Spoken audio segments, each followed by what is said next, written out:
নমস্কাৰ মৰমৰ ছাত্ৰ ছাত্ৰীসকল, আজি মই তোমালোকৰ আসাম জাতীয় বিদ্যালয়ৰ ক্লাছ 7ৰ গণিত পাৰ্ট 2 যোনটো আছে ভগ্নাংশ আৰু দশমিক সংখ্যাৰ অনুশীলনী 2A। যিহেতু মই তোমালোকৰ অনুশীলনী 2A কুৱেশ্যন নম্বৰ 1 2 3 4 5 লৈকে সম্পূৰ্ণ হৈ গৈছে। যোনে যোনে চোৱা নাই ইয়াৰ আগৰ ভিডিঅ'ত তোমালোকে চাব পাৰা। আজি মই তোমালোকৰ কুৱেশ্যন নম্বৰ 6ৰ এনচাৰসমূহ কৰি দিবলৈ ওলাই আহিছোঁ। কুৱেশ্যনটো চোৱা, তলত দিয়াবোৰ মান নিৰ্ণয় কৰিব কৈছে, হয়নে? Find the value of each of the following. চ' কুৱেশ্যন নম্বৰ 1টো চোৱা কি দিয়া আছে, কিতাপত চোৱা কি দিয়া আছে। 108 মিটাৰৰ 12 ভাগৰ 5 অংশ কিমান হ'ব, কিমান মিটাৰ হ'ব মানে, হয়নে? যিহেতু মই তোমালোকক ইয়াত লিখি দিছোঁ, চাই ল'বা। মই ইয়াতে কৰি দিম তোমালোকক, ষ্টেপ বাই ষ্টেপ মই তোমালোকক বুজাই দিছোঁ, চাই ল'বা। যিহেতু মিটাৰত ওলাবলৈ কৈছে, এতিয়া চোৱা কি দিয়া আছে তোমালোকক। 1 নম্বৰটো 108 মিটাৰৰ 12/5, হয়নে? ত' চোৱা মিটাৰৰ জেগাত কি বহাই দিব তোমালোকে, এইটো 108, হয়নে? 108 মিটাৰৰ জেগাত ইনটু বহাই দিবা আৰু পূৰণ কৰি দিবা 5/12। এতিয়া চোৱা 12য়ে 108ক কেইবাৰ যাব, এইটো আমি কৰিব লাগিব প্ৰথমতে। 12 যিহেতু 12য়ে 108ক কেইবাৰ যাব, 9বাৰ যাব, হয়নে? চ' থাকিলে কিমান তোমাৰ, তলত একো নাই, হয়নে? 9 × 5, তেতিয়াহ'লে এনচাৰ কিমান হ'ব তোমাৰ হ'ব 45। কিয় ওলাব কৈছে মিটাৰত, তেতিয়াহ'লে কি হ'ব তোমাৰ এনচাৰ মিটাৰ হ'ব, হয়নে? এতিয়া কুৱেশ্যন নম্বৰ 2টো চোৱা। 1000 টকাৰ 5/2 কিমান টকা। যিহেতু প্ৰথমটোৰ দৰে ছেকেণ্ডটো কৰিব লাগিব, হয়নে? 1000 কাটি ল'বা, টকাৰ জেগাত কি বহাই দিবা, ইনটু 5/2 কৈছে। যিহেতু 5এ 1000ক কেইবাৰ যাব, 200বাৰ যাব, হয়নে? 200বাৰ যাব। তেতিয়াহ'লে চোৱা ইফালে তোমাৰ থাকিলে 200 × 2, দুটা পূৰণ কৰি দিয়া কিমান হ'ব 400, হয়নে? 400 কিমান হ'ব, 400 কি হ'ব তোমালোকৰ তেতিয়াহ'লে টকা হ'ব।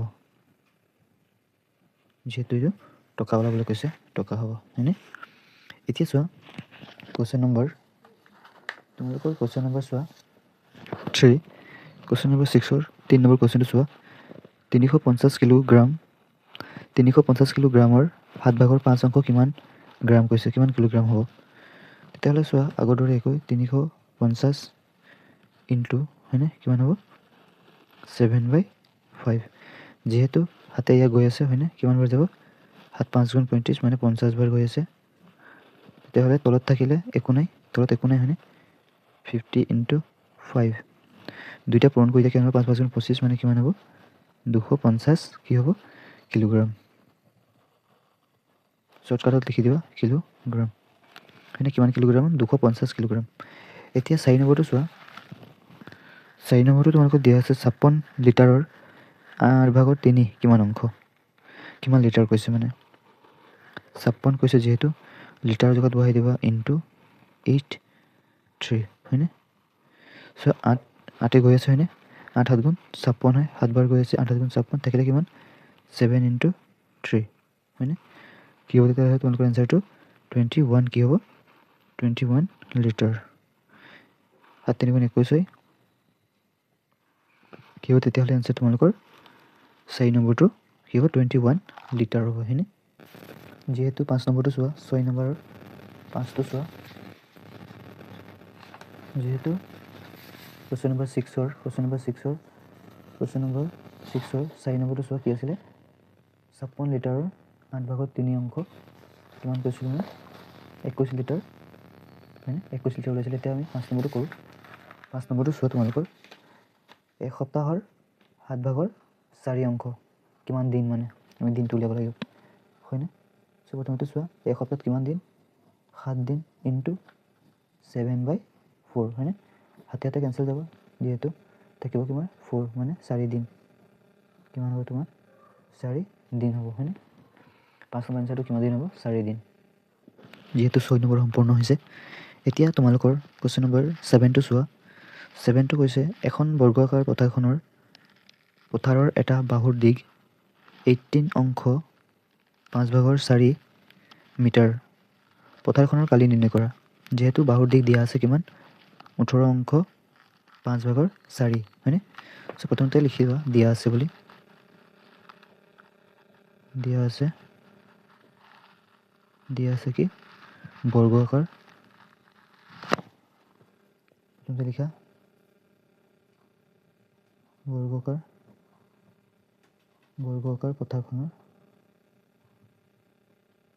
পথাৰৰ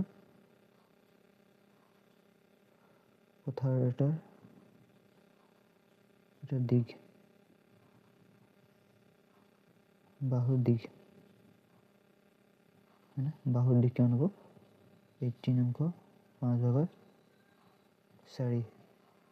হয়নে যেহেতু মিটাৰত দিয়া আছে মিটাৰ হ'ব এতিকে আমিতো যেহেতু জানো বৰ্গৰ কালি কি হয় এতিকে পথাৰখনৰ কালি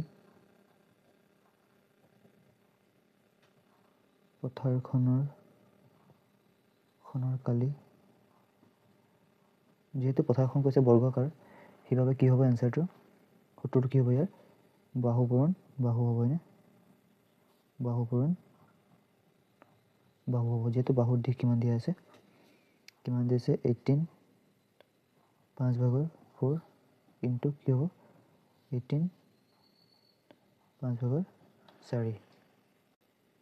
যেহেতু মিশ্ৰ ভগ্নাংশ দিয়া আছে ইয়াক আমি অপ্ৰকৃত ভগ্নাংশলৈ লৈ যাব লাগিব হয়নে কিমান হ'ব 18 আৰু 5টো পূৰণ কৰা কিমান হ'ব 90 লগত 4 যোগ কৰা কিমান হ'ব 94/5 আকৌ কি হ'ব 5 সেম একে হ'ব হয়নে কিমান হ'ব 94 এতিয়া আমি কি কৰিব লাগিব কটাকটি গ'লে মানে কটাকটি কৰিব লাগিব হয়নে যেহেতু কটাকটি যোৱা নাই চ' সৰলটো সৰলৰ লগত পূৰণ কৰি দিয়া 5 5 গুণ 25 হয়নে 5 5 গুণ 25 আৰু ওপৰত 94 ইনটু 94 ইনটু 94 হয়নে এতিয়া আমি পূৰণ কৰিব লাগিব হয়নে পূৰণ কৰি দিয়া কিমান হ'ব পূৰণ কৰিলে 94 ইনটু 94 কিমান হ'ব তোমালোকৰ 94 পূৰণ কৰি কিমান হ'ব তলটো 25 হ'ব ওপৰত কিমান হ'ব তোমালোকৰ পূৰণ কৰিলে 98,836 পাবা হ'ল 8836 ইয়াত আমি কিহত লিখিব পাৰোঁ আমি ইয়াক মিশ্ৰ ভগ্নাংশত লিখিব পাৰোঁ হয়নে যেতিয়া মিশ্ৰ ভগ্নাংশত লিখি দিবা তোমালোকে মিশ্ৰ ভগ্নাংশত লিখি দিবা কিমান হ'ব মিশ্ৰ ভগ্নাংশত লিখিলে মানে তলত কিমান হ'ব 25 হয়নে 25 চ' 353 হ'ব হয়নে 353 হ'ব আৰু ওপৰত কিমান হ'ব তোমালোকে হৰণ কৰি চাবা যোনটো ৰিমাইণ্ডাৰ থাকি যাব সেইটোৱে হ'ব তোমালোকৰ ওপৰত আৰু পূৰণ কৰাটো ইয়াত হয়নে সেইটো হৈছে তোমালোকৰ মিশ্ৰ ভগ্নাংশত তোমালোকে মিশ্ৰ ভগ্নাংশত নিলিখিলেও হৈ যাব নোৱাৰিলে মানে এনেকৈ থৈ দিবা একো ভুল নহয় তোমালোকৰ চ' আজি ভিডিঅ'টো ইমানটোৱেই লগ পাম তোমালোকক অন্য এটা ভিডিঅ'লৈ চ' মোৰ ভিডিঅ'টো তোমালোকে সকলোৱে লাইক কৰিবা শ্বেয়াৰ কৰিবা